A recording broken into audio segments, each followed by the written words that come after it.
Hello guys, isang pagpala at magandang araw sa inyong lahat. Ngayon po tayo ay napagkalooban muli ng isang magandang panahon upang dahilan nito tayo ay makapaglupit muli ng isang property. Ang property pong ito ay narito sa bayan ng Tagkawayan. Yan po nasa harap ng ating camera, yan po yun yung galing Tagkawayan.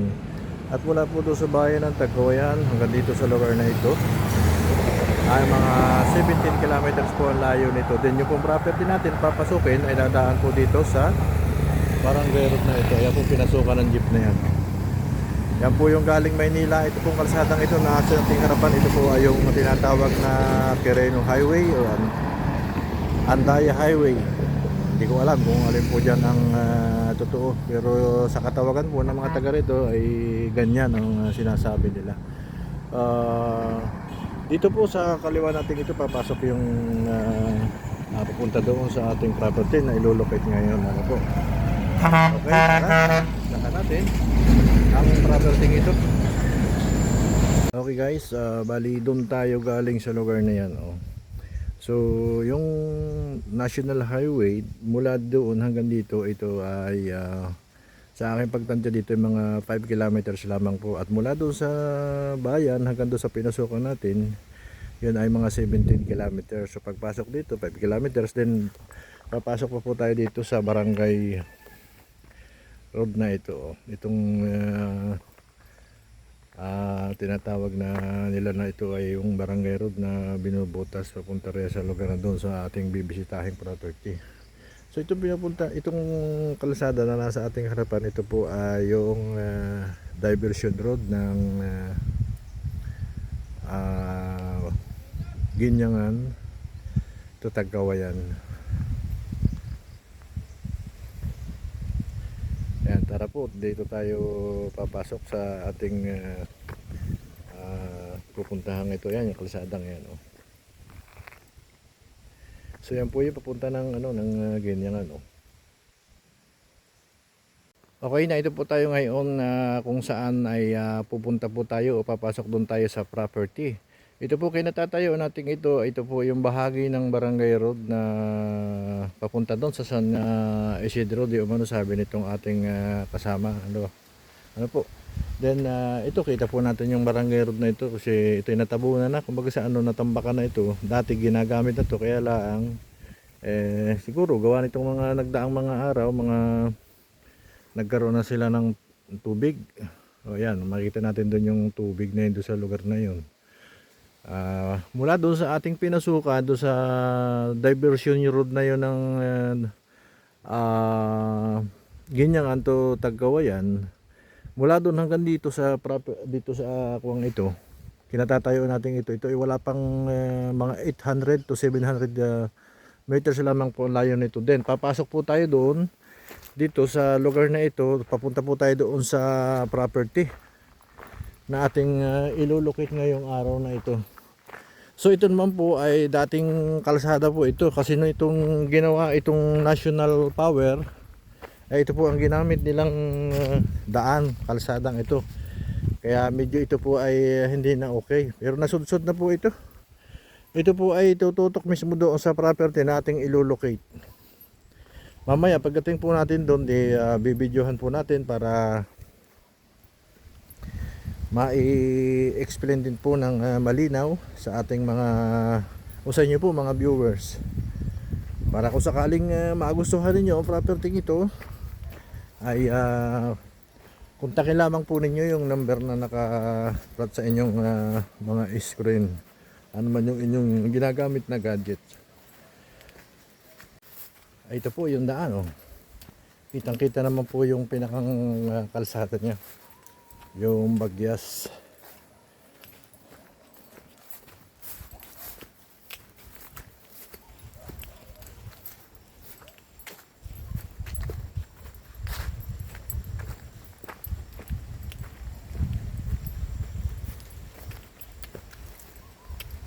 So bali doon po tayo galing, doon sa pinag-iwanan natin ang motor. Mula doon hanggang dito siguro po ito ay mga 500 meters na kinatatayuan natin ito, pero dito po yung kalsada ito po ginawa na rin, oh. Kita naman po natin yung bagyas niya na sinudsod na ito nung araw. Kaya yung pong ating property pupuntahan ay dyan pa ho sa unahan dyan, yung 9 hectares. So yung kalsada ay hanggang dito po sa lugar na ito, at hindi po dumiretso doon sa mismong property na ating pupuntahan, pero dikit naman po dito sa property, kasi yung po property mula dito sa kinatatayuan kong ito, mga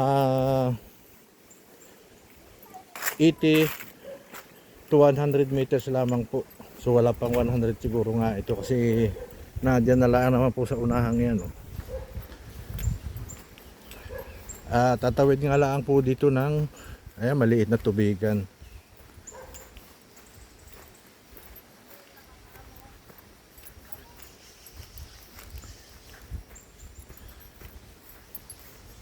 Yung property po ating ilolocate ay kasunod po nitong property ito na ating kinatatayuan sa ngayon. Pero yung pong kalsada dito po nagtatapos sa lugar na to. Then kung halimbawa po at itong property ito natin lolocate ay masisibalize, maaari dito na rin po magpatuloy ng kalsada sa lugar na ito. So bali mga kaibigan, na ito po yung muhon nung nilolocate nating 9 hectares. So ayan po, oh. So dyan po tayo galing sa lugar na yan. Bali dumaan po tayo dito sa isang lote. Nakita po natin may mga tanim na niyog na yan.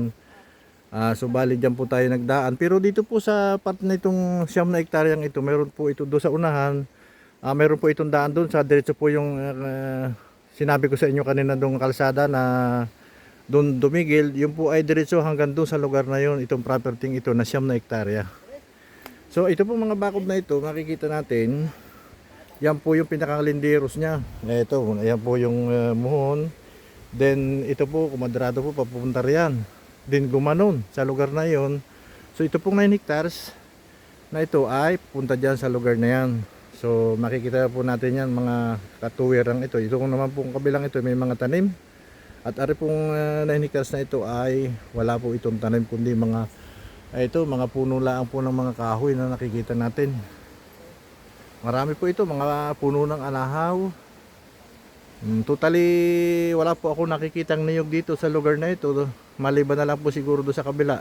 At pagpunta po natin doon, malalaman po natin yung tanim kung meron doon puno ng niyog.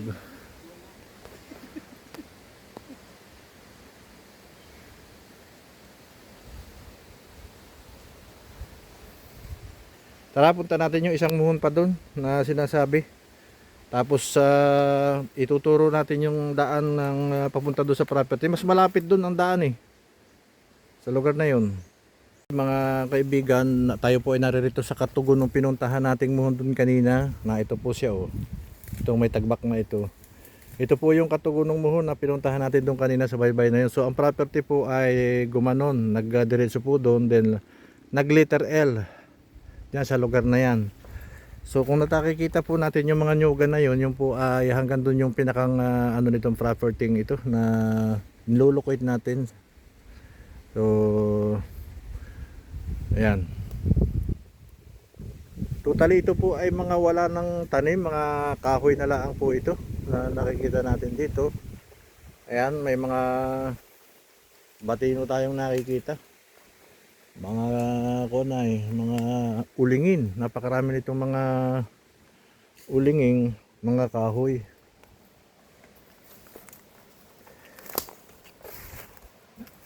Yan. Halos lahat po ito ay mga kahoy. Yan lugar na yan, oh. Doon po sa mga kaibigan natin na gustong mag-invest ng isang property, maganda po ito. Kapag ito ay napaghahawa na natin, din taniman ng mga nyug. Then pagdating ng mga 7 years, mayroon na tayong maaani ditong mga nyug. Kasi mga puno ng nyug ngayon, mga 7 years lang namumunga na, 5 to 7 years. Ang kagandahan po dito sa lugar na ito, may mga buhay na sapa po sila. At hindi naman siya hili ang property, slope lang po ang pagkaka-shape ng lupa nito. Ayan, itong muna natin kinatatayuan ito, ayan. Ay, dumiretso pa po yan hanggang dun sa may buling yun. Nakikita po natin yung buling yun, diretso yan, papaganon. Din kumadrado. Sa madaling sabi, ito pong property nating nilolocate dito, ito po ay naka letter L. Ayan. Doon po na sinasabi ko sa inyo, malapit po yun. Yun po ay nandun na mismo sa ating kalsada na tinayuan kanina. Kaya malapit na po ito doon sa wala, kumbaga sa ano, sabi nga nitong ating kasama, wala nang right of way. Okay, tara, pabalik na tayo doon sa ating pinagalingan doon sa may unahang iyon. Makita natin yung pag-iitan nitong lupang ito.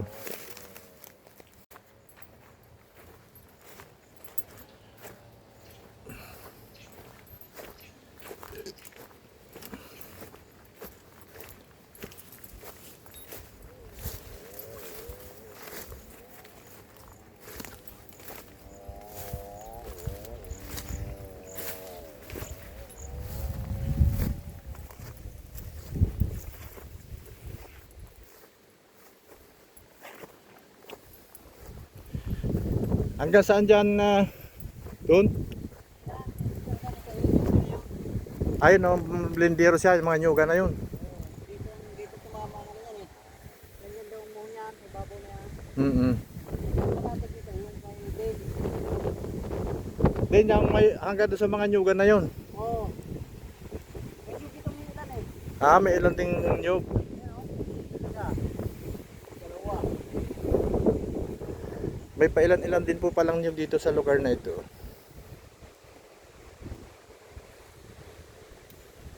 Apat.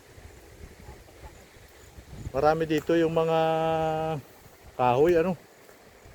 Kahoy. Yan, ito ang kay Kapitan. Itong lugar na ito yung kay Kapitan.